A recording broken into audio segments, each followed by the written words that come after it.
Hello friends, എല്ലാവർക്കും super കൺമണി സീരിയലിൻ്റെ latest promo റിവ്യൂയിലേക്ക് സ്വാഗതം. അങ്ങനെ കൺമണിയെ സ്റ്റേഷനിൽ നിന്ന് പുറത്തിറക്കുന്നത് വരുണാണ്. വരുണിൻ്റെയും സിയയുടെയും മാനസയുടെയും ഒരു പ്ലാനാണത്. അങ്ങനെ വരുൺ കൺമണിയെ സ്റ്റേഷനിൽ നിന്ന് പുറത്തിറക്കി കൺമണിയെ നേരെ വീട്ടിൽ കൊണ്ടുപോയി വിടുകയാണ്. അങ്ങനെ ആ സ്റ്റേഷനിലുള്ള ഒരു പോലീസുകാരൻ വഴി സാഗർ കൺമണി സ്റ്റേഷനിൽ നിന്ന് പുറത്തിറങ്ങി എന്ന വിവരം അറിയാണ്. ആ വിവരം സാഗർ വേഗം തന്നെ ദേവ്ജിയുടെ വീട്ടിൽ വന്ന് ദേവ്ജിയോടും കൃഷിനോടും തുറന്നു പറയുന്നുണ്ട്. ഇതിന് പിന്നിൽ എന്തൊരു ഗൂഢാലോചന നടന്നിട്ടുണ്ടെന്ന് അവർക്കങ്ങനെ വ്യക്തമാവുകയാണ്. എന്തായാലും ശരി, ഞാനൊന്ന് പോയി കൺമണിയെ കണ്ടിട്ട് വരാമെന്ന് പറഞ്ഞ് കൃഷി അങ്ങനെ കൺമണിയെ കാണാനായി കൺമണിയുടെ വീട്ടിലേക്ക് പോവുകയാണ്. അങ്ങനെ കൺമണിയെ കാണുന്നതും കൃഷിന് ഒരുപാട് സന്തോഷവും സമാധാനവും നൽകുന്നുണ്ട്.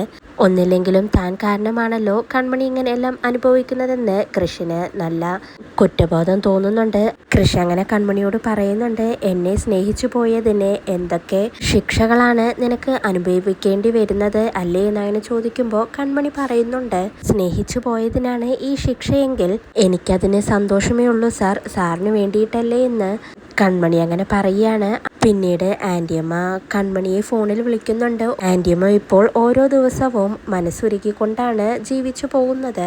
കൃപയുടെ ആ രഹസ്യം മനസ്സിൽ വെച്ചുകൊണ്ട് നേറി ജീവിക്കുന്ന ആൻറ്റിയമ്മ ഒടുവിൽ കൺമണിയെ വിളിച്ചു പറയുന്നുണ്ട്, ശരിക്കും എനിക്ക് മടുത്തുമോളെ, എല്ലാ കാര്യങ്ങളും അനിയൻകുട്ടനോട് തുറന്നു പറഞ്ഞാലോ എന്ന് ആലോചിക്കുകയാണ് ഞാൻ. നീയും എനിക്ക് ഈ രഹസ്യം മനസ്സിൽ വെച്ചുകൊണ്ട് നടക്കാൻ വയ്യ എന്നൊക്കെ പറഞ്ഞ് ആൻറ്റിയമ്മ അങ്ങനെ കൺമണിയോട് പറഞ്ഞ് കരയാണ്.